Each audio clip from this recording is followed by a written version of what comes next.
Imagine losing everything you own because the sun went down. Not metaphorically, literally, the sun set. One moment, you're a landowner. The next, you're homeless. Your ancestral land, gone. Your family's legacy, erased. All because the clock struck evening and you couldn't pay your taxes. This isn't fiction.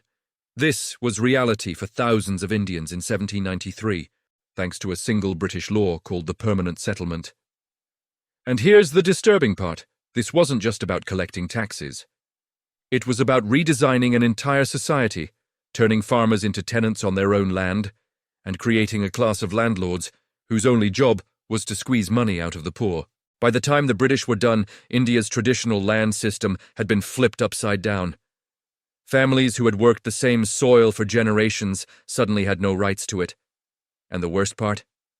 The system was designed to be permanent. Forever. So how did we get here? What made the British think they could just rewrite the rules of land ownership in India? To understand that, we need to go back a few decades, to a time before 1793, when Bengal was bleeding. Literally. Let me take you back to 1770. Bengal, a region so rich, so fertile, that it was called the Paradise of Nations. Rice fields stretched as far as the eye could see. Rivers flowed with abundance. This was the land that fed millions. And then, in a span of just 10 months, 10 million people died. 1/3 of Bengal's entire population, wiped out, starvation, disease, bodies piling up in the streets, mothers abandoning their children because they couldn't feed them, reports of people eating the corpses of the dead just to survive.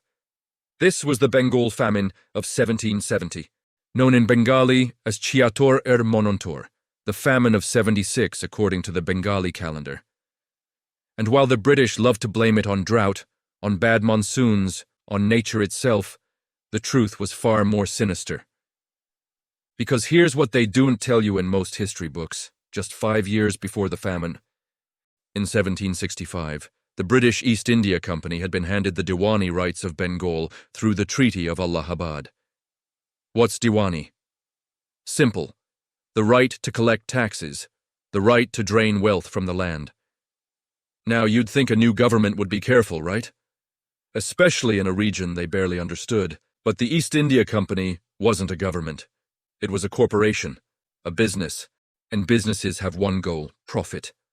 So what did they do? They looked at the tax system under the Mughals, where farmers paid about 1/10 of their produce as tax, and they said, that's not enough. They doubled it. Then they went further. They raised it to 50%. Half of everything a farmer grew now went to the company. Think about that for a second. You're a farmer. You wake up at dawn, work the fields all day under the scorching sun, harvest your crops, and then hand over half of it to a foreign company that's never even seen your village, and you're left with just enough to survive. Maybe. But wait, it gets worse. Farmers traditionally stored extra grain for bad years. It was their insurance policy. A bad monsoon. No problem, we have reserves. But the East India Company wanted cash, not grain. They wanted immediate payment, so farmers had to sell their reserves to pay taxes, which meant when the rains failed in 1768, and then again in 1769, there was nothing left. No buffer, no safety net. And what did the company do during the famine? Did they reduce taxes? Did they provide relief? No. They increased taxes by 10%. You read that right. In the middle of a famine, when people were dying in the streets, the East India Company collected more revenue in 1770 than they did in the year before the famine. Why? Because they had shareholders in London to satisfy. Because they had a military budget to fund. Because human lives in Bengal meant nothing compared to profit margins on a balance sheet. Meanwhile, the traditional system that had kept Bengal stable for centuries was collapsing. Under the Mughals, the zamindars weren't landlords. They were tax collectors, yes, but they were also local administrators with responsibilities. They maintained law and order, they settled disputes, they had a stake in the community's well-being. The Mughal emperor technically owned all the land, and zamindars just had the right to collect revenue from farmers, keeping about 10% as their commission. It was a system of checks and balances. Zamindars couldn't exploit too much because they were under imperial oversight. The emperor's officials, The Diwans kept an eye on things. If a zamindar got too greedy, he could lose his position. The system wasn't perfect, but it had existed for centuries, and it worked reasonably well. But the British East India Company had just been handed this system, and they had no idea how to run it. They had no trained administrators who understood local languages, local customs, local agriculture. So what did they do? They farmed out the tax collection to the highest bidder through something called the ijaraddari system. Basically, they auctioned off the right to collect taxes. Whoever paid the most up front got to squeeze whatever they could from a region for a fixed period. These ijara holders had zero interest in the long-term health of the land or the people. They just wanted to extract maximum revenue before their contract expired. And many of them just ran away with the money. It was chaos. Revenue was unpredictable. Exploitation was rampant. The company was losing money despite squeezing the population to death. Something had to change. And that's when Lord Cornwallis entered the picture. Yes, the same Cornwallis who lost to George Washington at Yorktown in the American Revolution.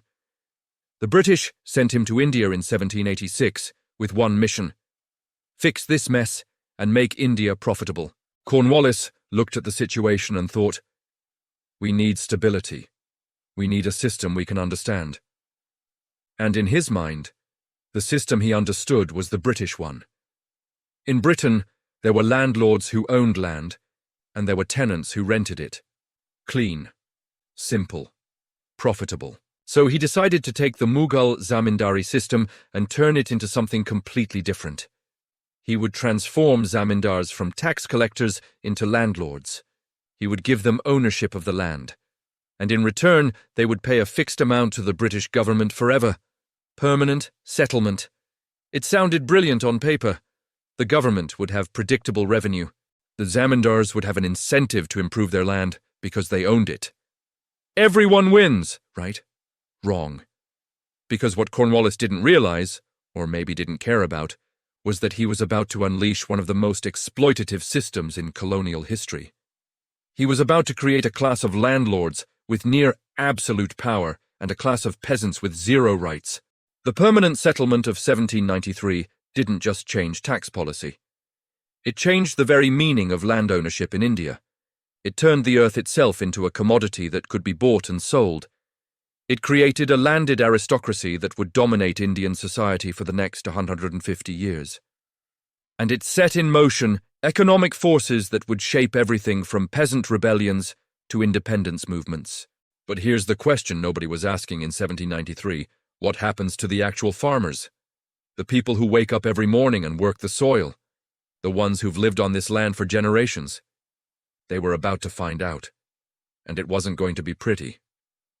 On March 22, 1793, Lord Cornwallis signed into law one of the most consequential pieces of legislation in Indian history, the Permanent Settlement Act, and with the stroke of a pen, he fundamentally rewrote what it meant to own land in India. Let's be clear about what this law actually did, because on the surface, it sounds almost reasonable. The British wanted predictable revenue. The zamindars wanted security. The farmers wanted stability. Everyone wins, right? But the devil, as always, was in the details. Here's how it worked. The zamindars, who remember, had traditionally been just tax collectors under the Mughals, were now declared the official owners of the land. Full ownership! They could sell it, mortgage it, pass it on to their children. It was theirs. Forever. But here's the catch. In exchange for this ownership, they had to pay a fixed amount of revenue to the British government. And when I say fixed, I mean permanently fixed. The amount set in 1793 would remain the same in 1813, 1833, 1853, and beyond. It would never increase, never. Now you might be thinking, wait, that sounds like a good deal for the zamindars. Their costs are locked in. If agriculture improves, if prices rise, if productivity increases, they keep all the extra profit. And you'd be absolutely right. That was exactly the British logic. They thought this would incentivize zamindars to invest in their land, to improve irrigation, to introduce better farming methods. Because the more the land produced, the more the zamindars could pocket. But here's what the British didn't account for, or maybe didn't care about. What was the actual fixed amount? How much did the zamindars have to pay? The answer: a staggering 89% of the total revenue collected. Let me repeat that. 89%. The zamindars collected rent from all the farmers on their estates, and then they had to hand over nearly 90% of it to the British. They could keep only 11% for themselves. Think about that math for a second. If a zamindar collected 100 rupees from his tenants, he had to give 89 rupees to the company and could keep just 11. And this 11% had to cover everything: their own expenses, their administrative costs, any investments in the land, their profit, everything. Now, here's where it gets really interesting. The British actually thought this was generous. They looked at the revenue collection data from before 1793, calculated what they thought was a reasonable amount, and then deliberately set the demand high. Why? Because they needed money. They had an empire to run, wars to fight, administrators to pay. But they also believed that zamindars were hiding wealth, that the land could produce much more if properly managed. So they set the bar high, thinking it would force efficiency. What they didn't realize was that the assessment itself was flawed. There had been no comprehensive survey, no detailed mapping of who owned what, which land was fertile, which was barren. They just looked at previous collection records, made some estimates, and declared, "This is what you owe. Forever." And that word, forever, was crucial, because unlike previous systems where revenue could be renegotiated based on harvests, famines, or economic conditions, this was permanent. Drought? Doesn't matter. Flood? Doesn't matter. Locust plague? Pay up. The date was fixed, the amount was fixed, and there were no excuses. Oh, and speaking of dates, let's talk about the most terrifying part of this system: the sunset law. The permanent settlement mandated that zamindars had to pay their revenue by a specific date. If they failed to pay by sunset on that day, not a minute later, their entire estate would be confiscated and put up for auction. Immediately. Imagine that. You're a zamindar. Maybe the harvest was bad this year. Maybe your tenants couldn't pay because of a drought. Maybe you're short by just a few rupees. Doesn't matter. The sun goes down, you haven't paid, and everything your family has owned for generations is gone. Tomorrow, someone else will own it. Someone who paid cash at the auction. This wasn't a theoretical threat. It happened. Constantly. In the first few decades after the permanent settlement, thousands of zamindari estates were auctioned off. Entire families, some who had been zamindars for centuries, lost everything. And who bought these estates at auction? Often, it wasn't other traditional zamindars, it was merchants, moneylenders, speculators, people who had cash, who saw land as an investment, not a heritage. They didn't care about the tenants. They didn't care about the villages. They cared about extracting maximum rent in the shortest time possible before the next auction cycle. This created a class of what historians call absentee landlords, zamindars who didn't even live on their estates. They stayed in Calcutta, living luxurious lives, while their agents, their sub-agents, their sub-sub-agents squeezed the countryside dry. Because here's the thing the British didn't foresee. If you're a zamindar and you're required to pay 89% of collections and you only get to keep 11%, what's your incentive? To increase production? No. Because even if production doubles, you still only keep 11%. Your incentive is to increase what you collect from the tenants, regardless of what they can actually afford to pay. So zamindars started rack renting, charging tenants whatever they wanted, and the tenants had no protection. Under the permanent settlement, the British explicitly said they would not interfere in the relationship between zamindars and tenants. That was a private matter. Remember those patas I mentioned earlier? The lease agreements zamindars were supposed to give tenants, specifying the land area and the rent. In theory, that sounded great. It would give tenants security, a written document proving their rights. In practice, most zamindars never issued them. Why would they? There was no enforcement mechanism. No government official was checking. And without a pata, Tenants had no legal proof of anything. No proof of how much land they worked, no proof of what rent they'd agreed to pay. Nothing. So if a zamindar wanted to raise the rent, he just raised it. If a tenant complained, he could be evicted. Just like that. Out. And the regulations of 1793, 1799, and 1812 gave zamindars the power to seize a tenant's property if they didn't pay rent. Without even going to court, they could just take it. Put yourself in a farmer's shoes for a moment. You've worked this land your whole life. Your father worked it, your grandfather worked it. But legally, you own nothing. You have no written agreement. The zamindar can charge you whatever he wants. If you can't pay, he can take your oxen, your tools, your grain stores and throw you off the land. And there's nothing you can do about it. So what did farmers do? They borrowed. They went to moneylenders, borrowed at extortionate interest rates to pay the rent. And once you're in debt to a moneylender in rural India, you're trapped. The interest compounds. One bad harvest, and you're borrowing more just to pay the interest on the previous loan. It becomes generational. Your children inherit your debt. This is how the permanent settlement created a cycle of perpetual indebtedness among Indian peasants that would last for over a century. Now let's talk about what happened to the agricultural land itself. Did zamindars invest in improvements like the British hoped? Did they build irrigation canals, introduce new crops, improve soil quality? Some did. A few zamindars, particularly those with large secure estates, did make investments. But most didn't, because if you're barely keeping your head above water financially, if you're constantly worried about making the next revenue payment before sunset, if you might lose everything at the next auction, why would you invest in long-term improvements? You wouldn't. You'd extract as much as possible right now. You'd push your tenants to grow cash crops, crops you could sell immediately for money to pay your revenue. Indigo, cotton, jute, crops that fetch high prices in the market, but don't feed anyone. And this is where we see one of the most insidious effects of the permanent settlement. Bengal, which had been a food surplus region, a land that exported rice, gradually became more vulnerable to famine. Because farmers were being forced to grow crops for export instead of food for local consumption. The British, meanwhile, were thrilled. At first, they had their predictable revenue stream. They knew exactly how much money was coming in every year. Their budgets balanced. Their shareholders were happy. But then something unexpected happened.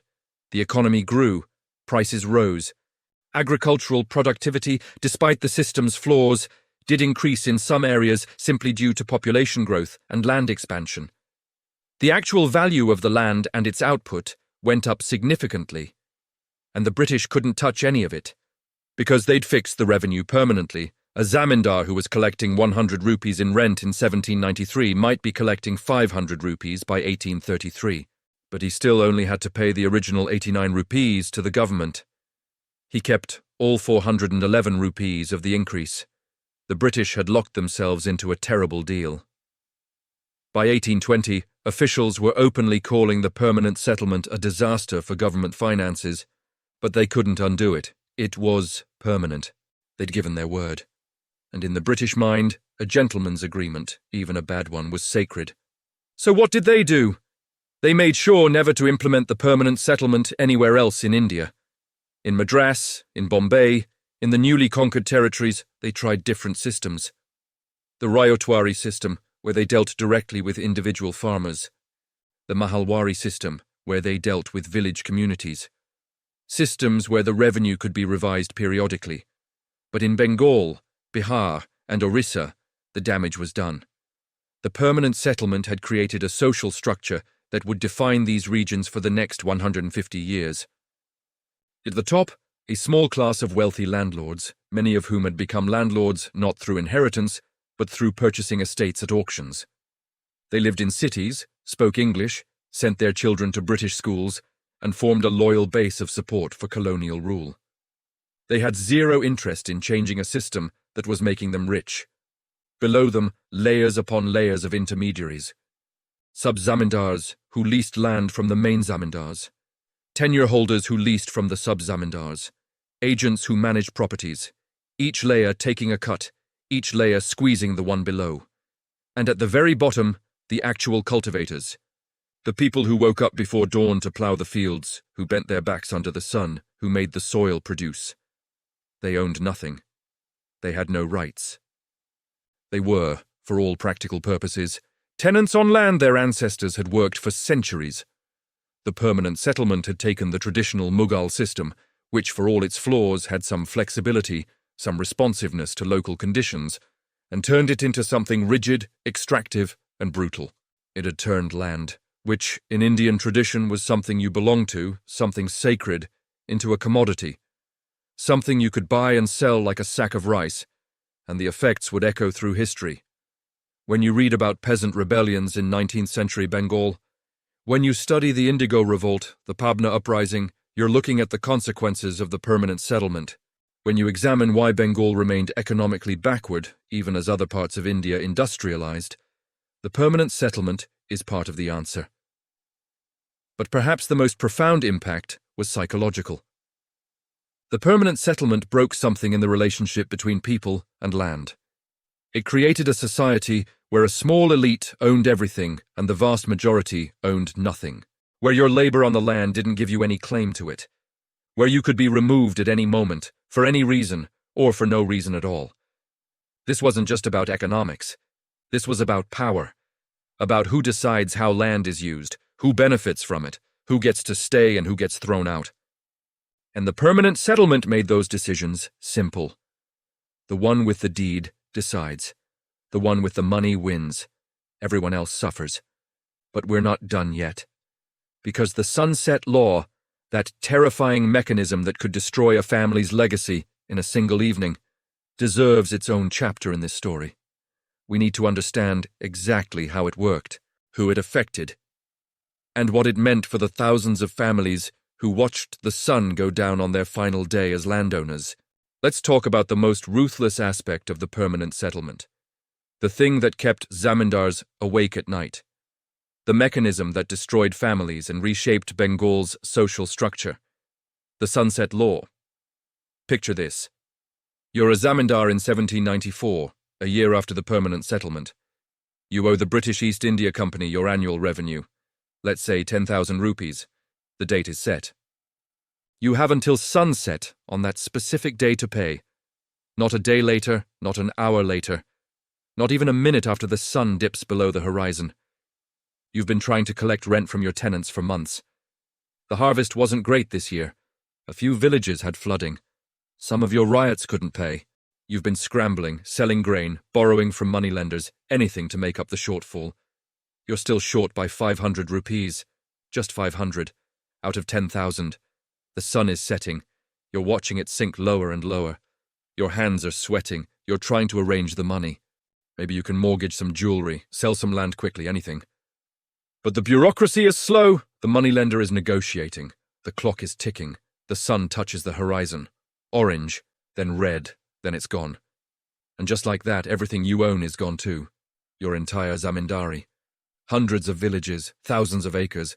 Land your family has controlled for generations. Gone. Tomorrow morning, it will be auctioned to the highest bidder. This wasn't a theoretical possibility. This was the law. Cold, mechanical, unforgiving. The Sunset Law, introduced in 1794 as part of the permanent settlement framework, was designed to ensure timely revenue collection. But it became a weapon of mass displacement. And here's the staggering reality. By 1799, just 6 years after the permanent settlement, nearly half of all zamindari properties in Bengal had changed ownership. Half. In some estimates, over 75% of zamindaris were auctioned in the first decade. Think about what that means. 3 out of every 4 traditional zamindari families lost everything. Families who had been local leaders, administrators, patrons of the arts, pillars of their communities for centuries, suddenly dispossessed. The auctions themselves were brutal affairs. The company's collector would announce the sale. Bidders would gather, many of them complete outsiders to the region. They didn't know the land, they didn't know the people. They just knew it was an investment opportunity. And who were these bidders? Here's where it gets interesting. Many were company officials themselves. Men who worked for the British administration, who had inside knowledge about which estates were underassessed, which ones were actually profitable. They'd buy at auction, knowing they could extract far more rent than the fixed revenue demand. Others were merchants and moneylenders from Calcutta. Urban elites with cash who saw rural land as a way to diversify their wealth. They'd buy estates in districts they'd never even visited, hire agents to manage them, and live comfortable lives in the city while their agents squeezed the countryside. And then there were the jotadars. This is a crucial part of the story that often gets overlooked. Jotadars were rich peasants who had been consolidating power in Bengal's villages even before the permanent settlement. When zamindars started getting auctioned off, jotadars saw an opportunity. These weren't your typical farmers. A jotadar might control 1,000 acres of land, sometimes even more. They lived in the villages, not in distant cities. They knew every family, every field, every harvest cycle. They controlled local trade, ran money-lending operations, and had networks of dependent peasants who owed them money or favors. When a zamindari went up for auction, jotadars would often be among the purchasers. They had the cash, they had the local knowledge, and they had the muscle to enforce their claims. And unlike the absentee urban buyers, jotadars exercised direct, immediate power over the villages. If you were a poor peasant, having a jotadar as your landlord was often worse than having a distant zamindar, because the jotadar was right there, watching, controlling, extracting. But here's the twist. Not all zamindars went down without a fight. Some of them developed incredibly creative strategies to survive the sunset law and retain their estates despite the auctions. The most famous example is the Raja of Burdwan. When his estates were put up for auction in 1797, because he couldn't pay the revenue on time, he devised an elaborate scheme. First, he transferred some of his zamindari to his mother's name, because the company had decreed that women's property couldn't be seized. Smart. Then, when the rest of his estates went to auction, his own agents and servants showed up as bidders. They'd bid aggressively, outbidding everyone else, and win the properties. But then they'd refuse to pay the purchase money, so the estate would be put up for auction again. And again, his men would buy it and refuse to pay. This would go on, exhausting the company officials, driving away other bidders, until finally the estate would be sold back to the Raja himself at a much lower price. Between 1793 and 1801, over 15% of all auction sales in Bengal were fictitious. Zamindars manipulating the system to buy back their own land. It was a game of cat and mouse, with families' entire futures hanging in the balance. And when manipulation didn't work, some zamindars turned to violence. If an outsider actually managed to successfully buy an estate at auction, taking possession was another matter entirely. The new owner's agents would arrive at the villages only to be attacked by the former zamindars' lathials, armed men with bamboo staves who'd beat them back. Sometimes even the riots, the peasants, would resist the new owners, because despite all the exploitation, despite the high rents, many villagers still saw themselves as proja, subjects of their traditional zamindar. There was a social bond, however strained. The devil you know versus the devil you don't. But here's the thing about the Sunset Law. It didn't just change who owned land, it fundamentally altered how land was valued and perceived. Before the permanent settlement, land wasn't really a commodity. You didn't buy and sell estates the way you'd buy and sell cloth or grain. Zamindari rights were hereditary, tied to family lineage, embedded in complex social relationships. There was no real market for land. The auctions created that market overnight. Suddenly, land had a price. It could be bought by anyone with cash. You didn't need royal blood or traditional authority. You just needed money. This was a revolutionary change. It turned land into property in the modern capitalist sense, and it attracted a whole new class of people into land ownership. Speculators, investors, people who saw land purely as an asset that should generate maximum return. And these new landlords had very different priorities than the old zamindars. A traditional zamindar, for all his faults, had some connection to the land and the people. His family had been there for generations. He might fund temples, sponsor festivals, settle disputes.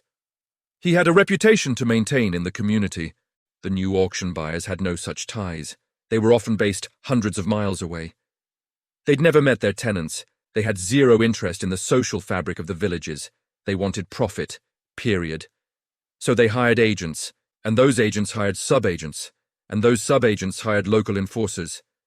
Each layer taking a cut, each layer pushing harder on the one below to extract more revenue. The chain of intermediaries between the actual cultivator and the ultimate landlord grew longer and longer. And at the very bottom of this chain was the poor peasant. The ryot who actually worked the land, who woke up at dawn, ploughed the fields, planted the seeds, harvested the crops. He now faced not just one landlord, but a whole hierarchy of people demanding their share. The regulations accompanying the permanent settlement had theoretically given tenants some protection. Zamindars were supposed to issue pattas, written lease agreements specifying the land area and the rent. This would prevent arbitrary rent increases and give tenants legal security. But in practice, most zamindars never issued pattas. Why would they? There was no enforcement, no one was checking, and without a patta, a tenant had no proof of anything. No proof of what rent he'd agreed to pay. No proof of which specific plots he was farming. Nothing. So zamindars could just raise the rent whenever they wanted. A tenant complained. Evicted. A tenant couldn't pay. His property could be seized without even going to court. The regulations of 1799 explicitly gave zamindars the power to confiscate a tenant's belongings for unpaid rent. This created a nightmare scenario for farmers. Your rent could be doubled overnight. You had no legal recourse. If you couldn't pay, your oxen would be taken, your grain stores seized, your tools confiscated, and then you'd be thrown off the land. So what did farmers do? They borrowed. They went to moneylenders, often the same jotidars who were also their landlords or neighbours, and borrowed at interest rates that would make a modern loan shark blush. 20%, 30%, sometimes 50% annual interest. And once you're in debt, you're trapped. The interest compounds. You borrow more to pay the interest on previous loans. One bad harvest, and you're buried. Your children inherit your debt. Your grandchildren inherit your debt. Debt becomes hereditary, passed down through generations just like land used to be. This is how the permanent settlement created a permanent underclass of indebted peasants in Bengal, people who worked harder than ever but fell deeper and deeper into poverty, people who produced wealth but never got to keep any of it.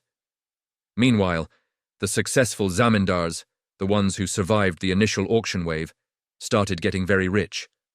Because remember, the revenue was fixed. But the economy was growing, prices were rising, agricultural output was increasing, partly because of population growth, partly because of new lands being brought under cultivation. A zamindar who had to pay 10,000 rupees to the company in 1793 might be collecting 50,000 rupees from his tenants by 1820.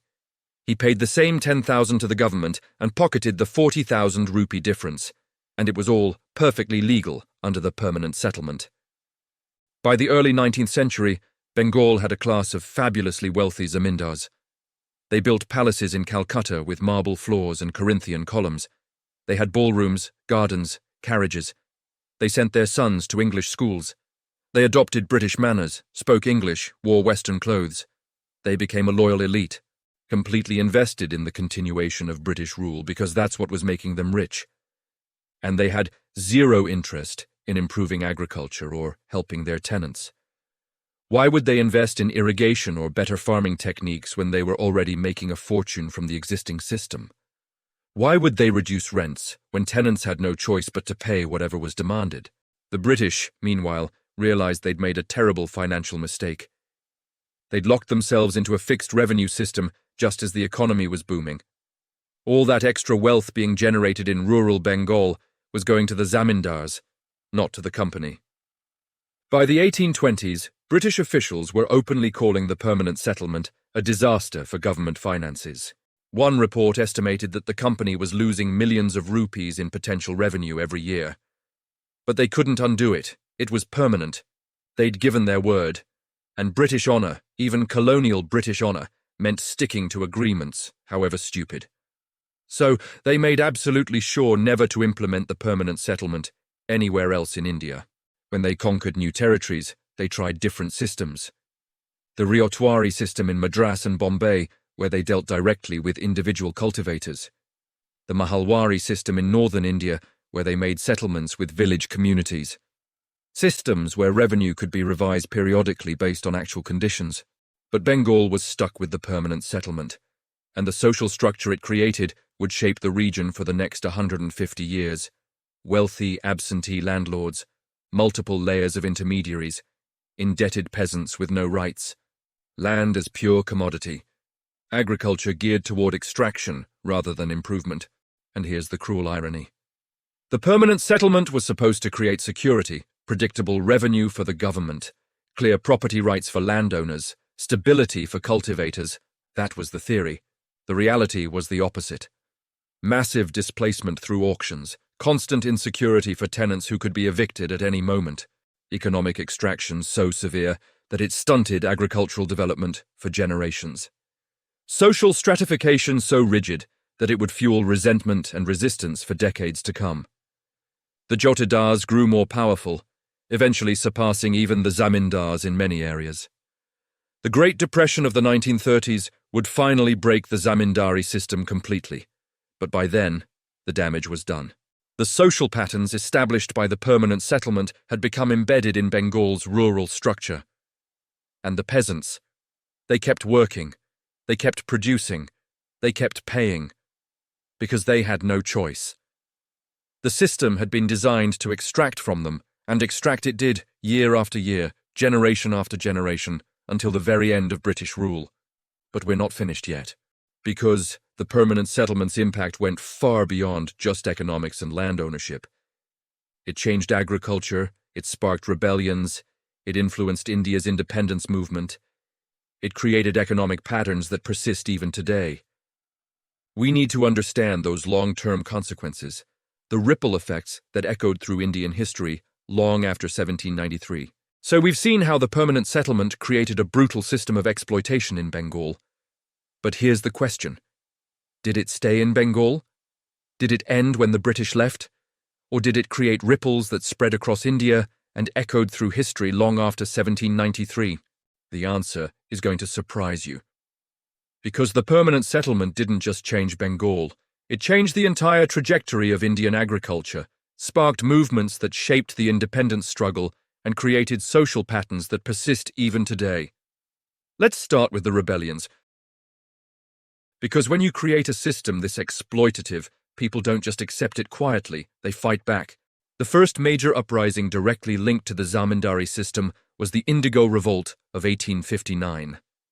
Now you might be thinking, wait, what does Indigo have to do with the permanent settlement? Everything. Here's how it worked. European planters wanted to grow indigo in Bengal because the blue dye was in massive demand in Europe. But indigo farming is brutal. It exhausts the soil.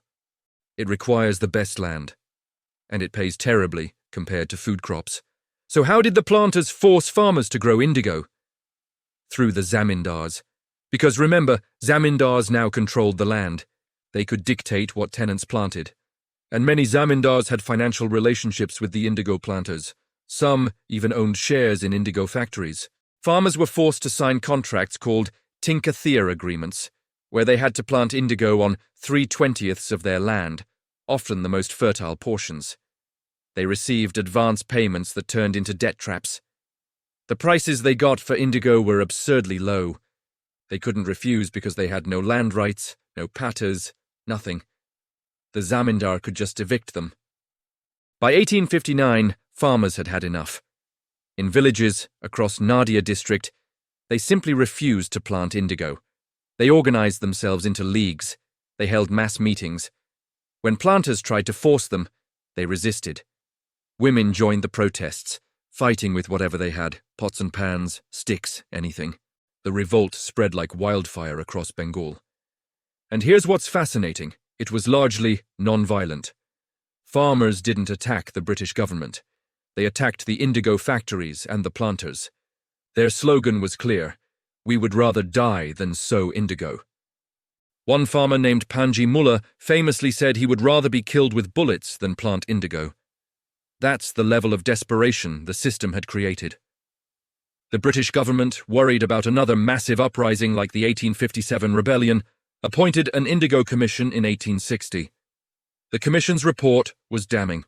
One magistrate testified that not a single chest of indigo reached England without being stained with human blood. The revolt succeeded. Indigo cultivation collapsed in Bengal. But the underlying problem, the zamindari system itself, remained untouched. Fast forward to 1873, the Pabna Uprising. This time it wasn't about what crop to grow. It was about the rents themselves. In Pabna district, zamindars were pushing rents beyond legal limits.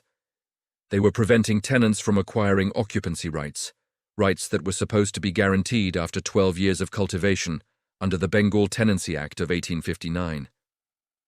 They used illegal evictions, seized crops and cattle, dragged tenants into expensive court battles. In May 1873, farmers formed the Pabna Agrarian League. They organized rent strikes, refusing to pay the inflated rents. They challenged zamindars in court. They held mass meetings where thousands of peasants would march through villages, both frightening zamindars and inspiring other farmers to join. The movement was led by people like Ishan Chandra Roy, known as the Bidrohi Raja, the rebel king. And here's what's remarkable. It was peaceful, it was organized, it was strategic. The British government, sensing the danger of a large rural uprising, actually sided with the peasants, at least partially.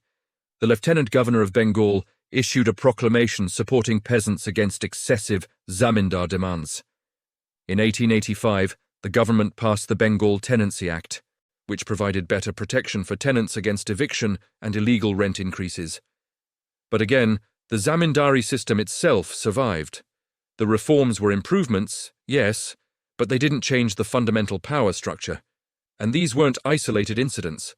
Throughout the 19th and early 20th centuries, Bengal and other zamindari regions saw constant agrarian unrest. Farmers organized, protested, resisted, each movement building on the lessons of the previous one. And then came Gandhi. In 1917, in Champaran, Bihar, Gandhi launched his first satyagraha in India. Against whom? Indigo planters. The same exploitative system that had sparked the 1859 revolt was still operating in Bihar decades later. Gandhi's Champaran Satyagraha marked a turning point. It connected agrarian struggles with the broader freedom movement. It showed that the exploitation of peasants wasn't separate from British colonial rule, it was fundamental to it. But here's the deeper impact of the permanent settlement that often gets overlooked. It changed how Indians thought about land itself. Before 1793, in the Mughal system and in most traditional Indian societies, land wasn't really property in the modern sense. You didn't buy and sell land like a commodity. Your relationship to land was about belonging, about heritage, about community obligations. The permanent settlement changed that. It turned land into pure property, something that could be auctioned, sold to the highest bidder, mortgaged, speculated on. It created a land market where none had existed before. This commercialization of land had massive consequences. It attracted speculators and investors who had no connection to the land or the people on it. It encouraged short-term extraction over long-term sustainability. It broke traditional social bonds between landholders and cultivators, and it created inequality on a scale India had never seen before. By the early 20th century, a tiny fraction of the population controlled vast estates while the majority owned nothing. Land inequality became one of the defining features of Indian society. When India finally became independent in 1947, one of the first priorities was to dismantle the zamindari system. The new government knew that without land reform, true independence would be meaningless. In 1951, the First Amendment to the Constitution paved the way for zamindari abolition across India. States passed their own zamindari abolition acts. In Uttar Pradesh, it happened in 1952, celebrated as Deliverance Day, when millions of farmers gained rights to the land they'd been cultivating.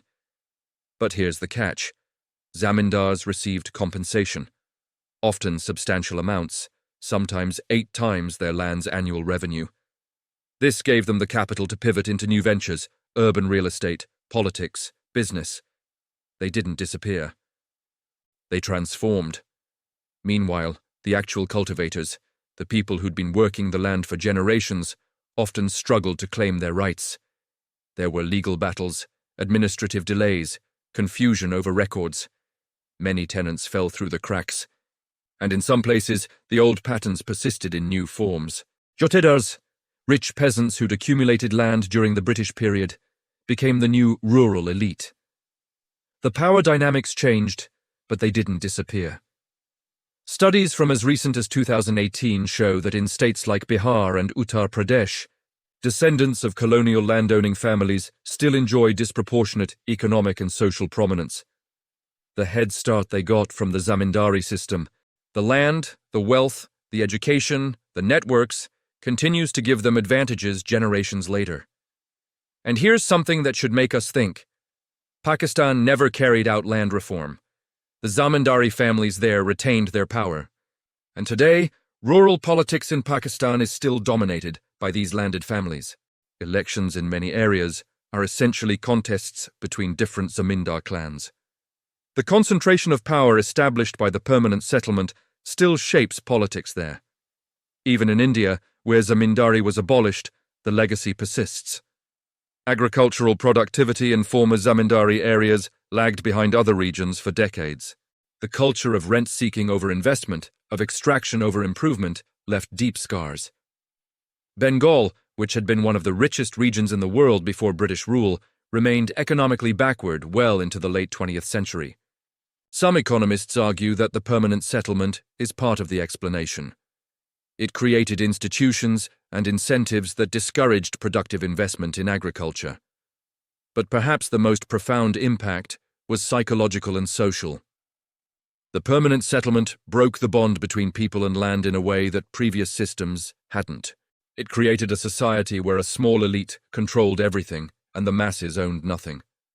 Where your labor on the land didn't give you any claim to it.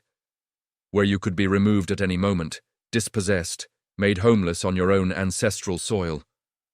This insecurity, this precariousness, became woven into the fabric of rural life.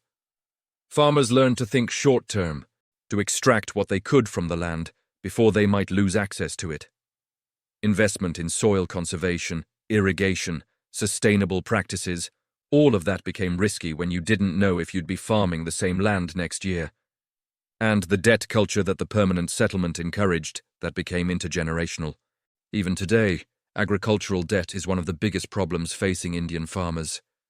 The roots go back, at least in part, to the system created in 1793. So what can we learn from the permanent settlement? What does this 230-year-old law tell us about power, about economics, about how systems can persist long after they're officially abolished? First, institutions matter. The permanent settlement wasn't just a tax policy. It was a complete restructuring of property rights, social relations, and economic incentives. And once those structures were in place, they were incredibly difficult to change. Laws can be rewritten overnight. Social structures take generations to transform. Second, fixed systems in changing economies create winners and losers. The British thought they were being clever by fixing revenue permanently, but as the economy grew, that fixed revenue meant they lost out on massive potential income. Meanwhile, zamindars got richer and richer.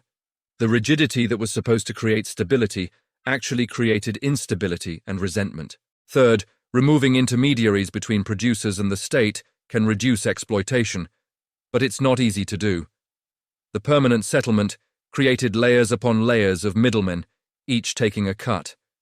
Even when the government tried to protect tenants with laws like the Bengal Tenancy Act, enforcement was nearly impossible because of all these intermediaries. Fourth, legal rights without enforcement are meaningless. Farmers were supposed to get pattas, written lease agreements that would protect them. In theory, that sounded great.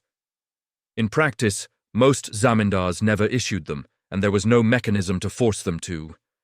Rights on paper don't matter if there's no way to claim them. And finally, systems of extraction have long shadows. The permanent settlement was abolished in the 1950s, but its effects, the land inequality it created, the patterns of debt it established, the social hierarchies it reinforced, those didn't vanish with abolition. They adapted, they transformed, they persisted in new forms. Today, when we look at issues like farmer suicides, agricultural stagnation, rural poverty in India, we're looking at problems with complex, modern causes. But if you dig deep enough, you'll often find historical roots. The permanent settlement of 1793 is part of that tapestry, a thread that runs through Indian history, connecting colonial exploitation to contemporary challenges. The British thought they were creating a stable, predictable revenue system when Lord Cornwallis signed that law in 1793. What they actually created was a machine for transferring wealth from peasants to landlords, for breaking social bonds, for commercializing land, and for generating resistance movements that would eventually contribute to the end of British rule itself. Because here's the final irony. The zamindars the British empowered became a conservative elite interested in preserving the status quo. But the farmers they exploited became a revolutionary force. The peasant movements, from the Indigo Revolt to Pabna to Champaran, educated rural Indians about resistance, about organization, about collective action.